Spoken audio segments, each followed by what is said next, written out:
हम तो अभी आपको ही याद कर रहे थे और आप इतनी जल्दी आ गए। तो उस राक्षस ने उग्रसेन के भेष में कहा कि रानी तुम हमें घर अकेला छोड़ आई थी तो घर पे हमें अच्छा नहीं लग रहा था, इसलिए हम दौड़े दौड़े चले आए। तो पवन रेखा बोली महाराज आ ही गए हो तो देखो ना ये बाग कितना सुंदर है, चलो मिलकर के इस बाग की सुंदरता का आनंद उठाते हैं। तब वो राक्षस और पवन रेखा दोनों उस बाग में दादा घूमने लगे।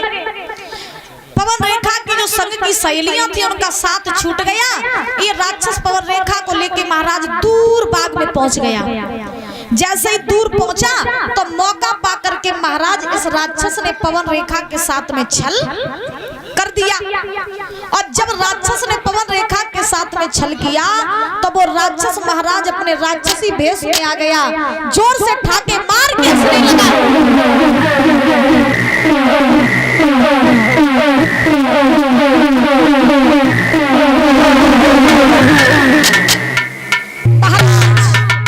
जैसे ही राक्षस को ठाके मार करके हंसने लगा और अपने राक्षसी भेष में आया तो पवन रेखा को महाराज ऐसा लगा जैसे पैरों तले जमीन खिसक गई हो। पवन रेखा ने कहा अरे ये तो मेरे महाराज नहीं बल्कि ये तो एक राक्षस है और इस राक्षस ने मेरा धर्म नष्ट किया। पवन रेखा रो के बोली पापी आज तूने मुझे कौ को नहीं छोड़ो। अरे हमने सपने में भी कभी किसी पराई पुरुष का स्मरण नहीं किया था दुष्ट, और तूने आज मेरा धर्म नष्ट किया। अगर मैं पहले ये जान लेती कि तू एक राक्षस है तो मैं तुझे श्राप दे के भस्म कर देती। उस राक्षस से पवन रेखा बोली कि अरे मरो होइए सत्यानाश अधर्मी धर्म बिगाड़ो मेरो।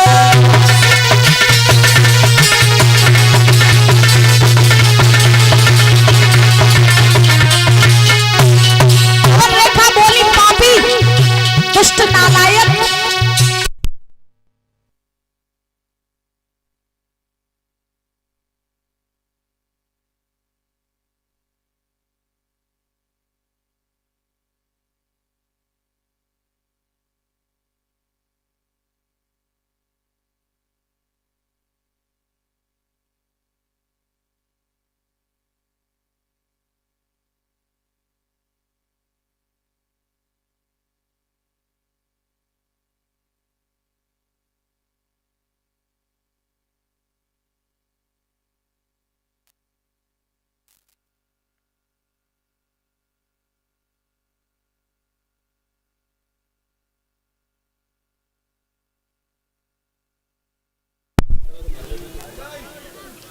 रुपया नहीं दिए कोई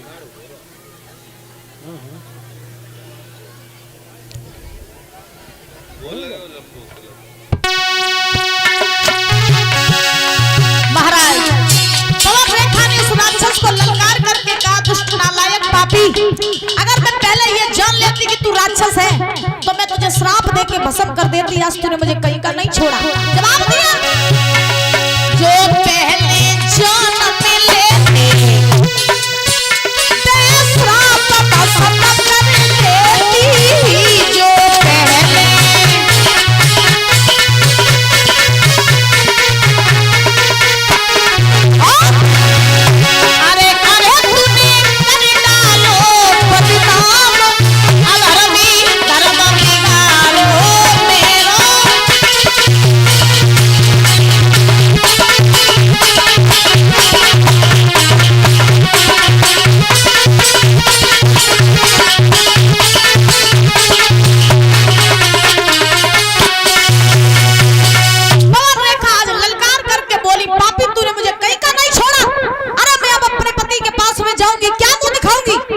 महाराज वो राक्षस कहने लगा पवन रेखा अब जो हुआ उसे कोई बिगाड़ तो नहीं सकता है, लेकिन मैंने तुम्हें स्पर्श किया, मेरे इसी स्पर्श से तुम गर्भ धारण करोगी और जब तुम गर्भ धारण करोगी और तुम्हारे गर्भ से जो बालक जन्म लेगा वो मेरे ही जैसा वीर योद्धा बलधारी होगा, जो संत महात्माओं को खूब सताएगा, अत्याचार पाप करेगा और तुम्हारी सेवा भी नहीं करेगा।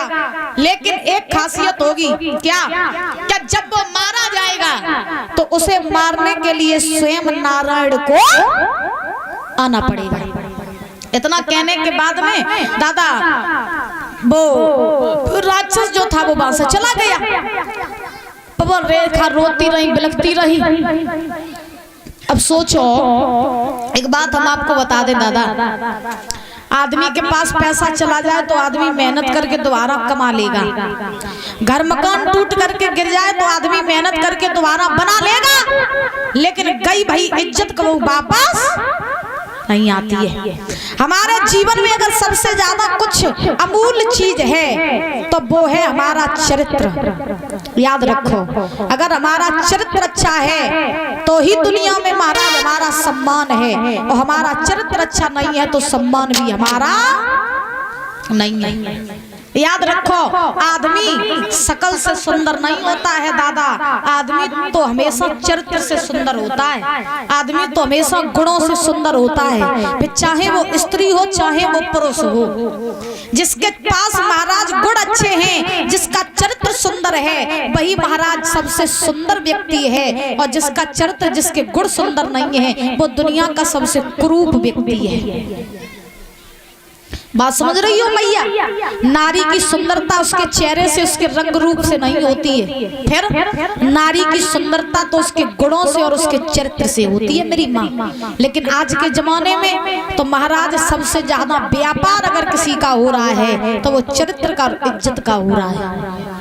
आजकल महाराज लड़कियां, स्त्रियां, आदमी, लड़के सब अगर व्यापार कर रहे हैं तो काहे का? चरित्र का। एक बात याद रखना, एक कवि कहते हैं कि जो ठोकर से गिर जाता है और उसे कोई ना और कोई उठाता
इनकी तरफ से ये 100 रुपए आए हैं, बहुत बहुत धन्यवाद है। कामना करेंगे सुख शांति प्रदान होती रहे, दान धर्म के लिए हाथ बढ़ते रहे। विद्वान कहते हैं जो ठोकर से गिर जाता है उसे कोई ना कोई उठाता है, लेकिन जो नजरों से गिर जाता है उसे कोई उठा नहीं पाता है। दूसरी बात,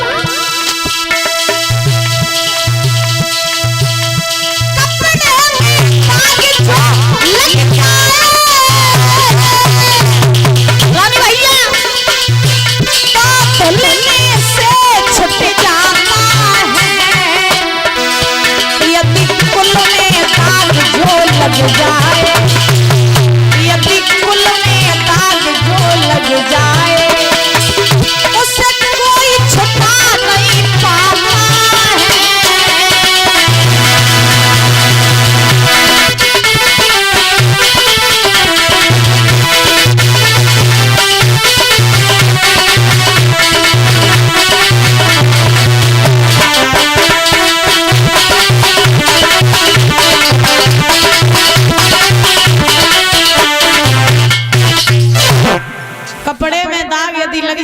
धुलने से छुट जाता है और कुल में दाग यदि लग जाए तो उसे कोई छुटा नहीं पाता है। तो आदमी के लिए सबसे जरूरी क्या है महाराज? अच्छे गुण और अच्छा चरित्र। बोल वृंदावन बिहारी लाल की।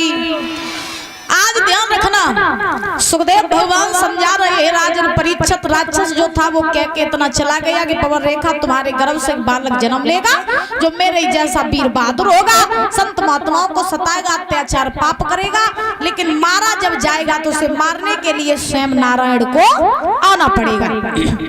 इतना कह के वो राक्षस वहां से चला गया। अब महाराज क्या हुआ कि पवन रेखा जो है वो रोती नहीं, बिलखती नहीं। उसके बाद ये लौट के आई है मथुरा में।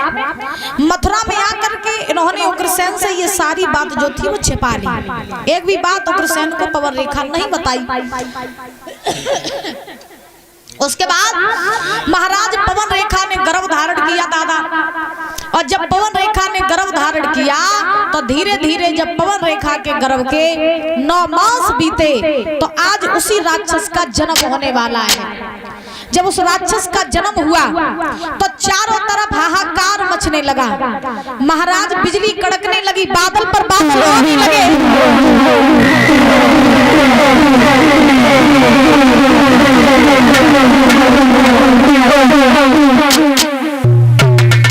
चारों तरफ महाराज अपशगुन होने लगे। ऐसा लग रहा है मानो पता नहीं कौन सी प्रलय आने वाली हो। लेकिन जब उस बालक का जन्म हुआ तो हुआ क्या? तो पैदा होते ही और बालक के हरियाली तूफान मचाने लगे और टूटने लगी बिजली ब्रज पे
रखना।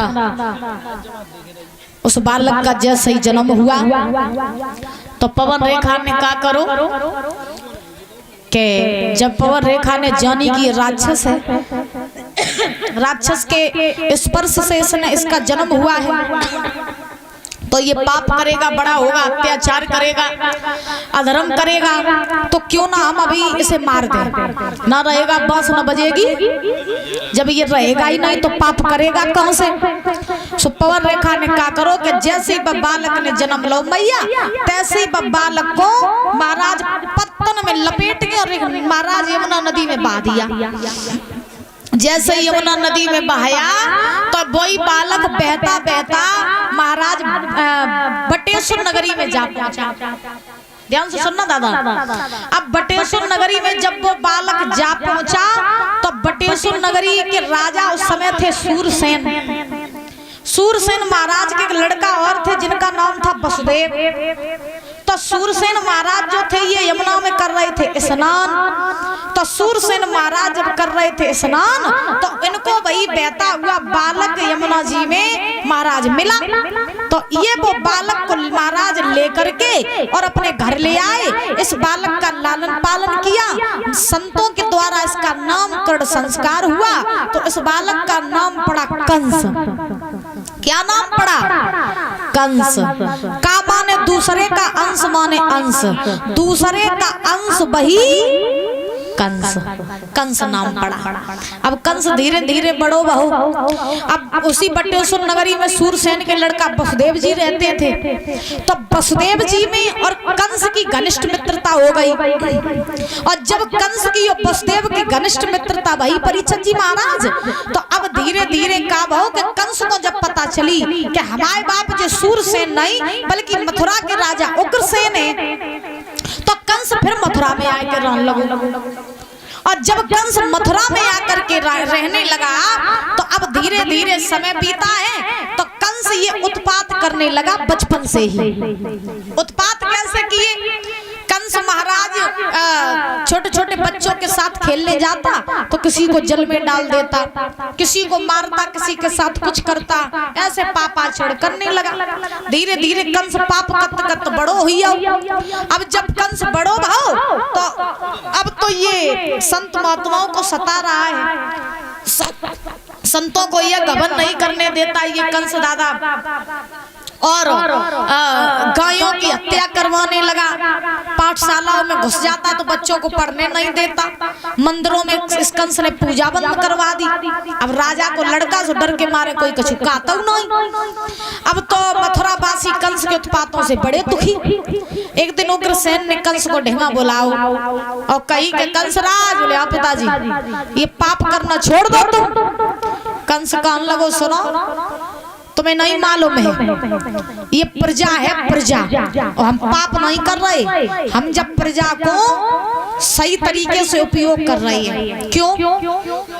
कंस ने जवाब दियो, जब प्रजा है, प्रजा को जितो दबाए के राखियो, प्रजा उतो ही तुम्हें सम्मान करे, और प्रजा को ज्यादा खोपड़ी पे चढ़ाइयो तो तुम्हारा सम्मान खत्म हो जाइए। तासो प्रजा को दबाए के राखो, जय में तुम्हारी भलाई। प्रजा को ज्यादा सर पे ना चढ़ाओ। तो महाराज कंस से उग्रसेन ने कहा, कंसराज तुम राजा के लड़का हो, ये पाप करना तुम्हें शोभा नहीं देता है। मेरी बात मानो तो ये पाप अत्याचार करना छोड़ दो, प्रजा को सताना छोड़ दो। कंस ने जवाब दिया, पिताजी तुम्हें नहीं मालूम है कि जब कोई किसी की ना माने, आंसू जब कोई किसी की ना माने, बाल मान जाए डंडे से।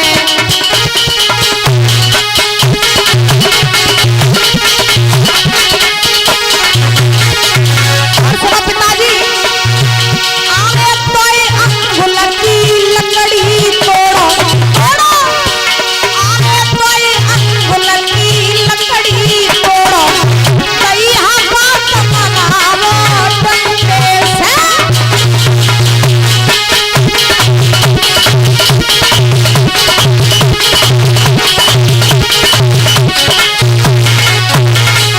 और सुनो, आगे राजकुमार चतुर घोड़ी, आगे राजकुमार चतुर घोड़ी, भैया चाल दिखावे डंडे से।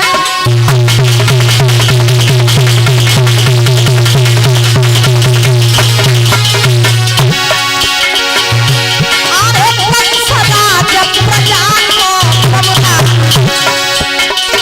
कंस राज प्रजा को बबला, अरे ओ सके लावे डंडे से।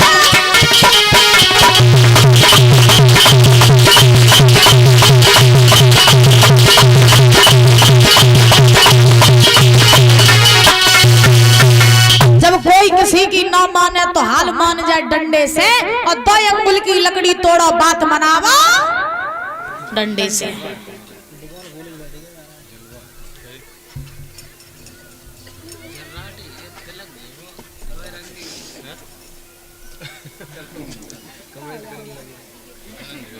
खोल ले, यही खोल दे। ना बस बस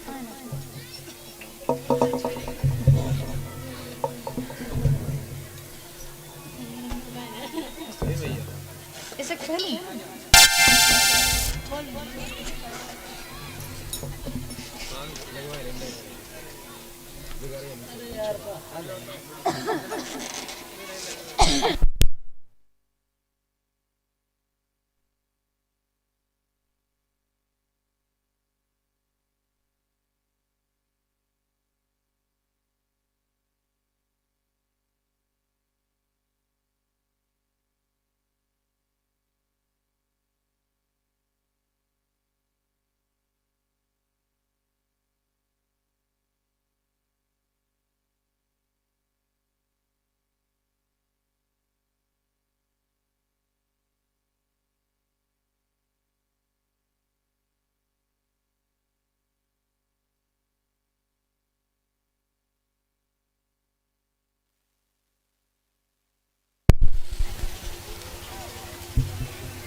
साधे बोले वृंदावन बिहारी लाल की, राधा रानी सरकार की।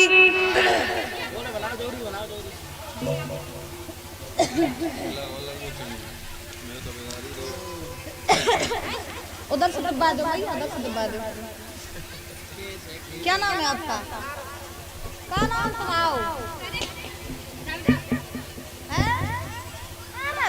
तो यार जिन्हों बनाओ अरे यार छोटा बच्चा माला पहना करके, पगड़ी पहना करके 51 रुपए तक सम्मानित कर रहा है। एक बार जोरदार तालियां बजाएंगे।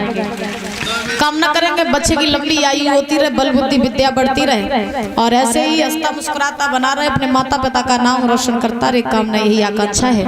और ये मनीषा दीदी ये 101 रुपए दे करके और ये प्रभु का प्रतिबिंब दे करके सम्मानित कर रही हैं। बहुत बहुत धन्यवाद है। कामना करेंगे समाज में पद प्रतिष्ठा बनी रहे, ऐसे ही संतान से सुख प्राप्त होता रहे, किसी भी चीज की कोई कमी ना हो, यही भगवान से कामना, यही आकांक्षा है। बोलो राधा रानी सरकार की, वृंदावन बिहारी लाल की। आइए ताली बजाते बोलेंगे सभी लोग बड़े भाव से, उसके बाद कथा प्रवेश करेंगे। श्याम बदनाम हुआ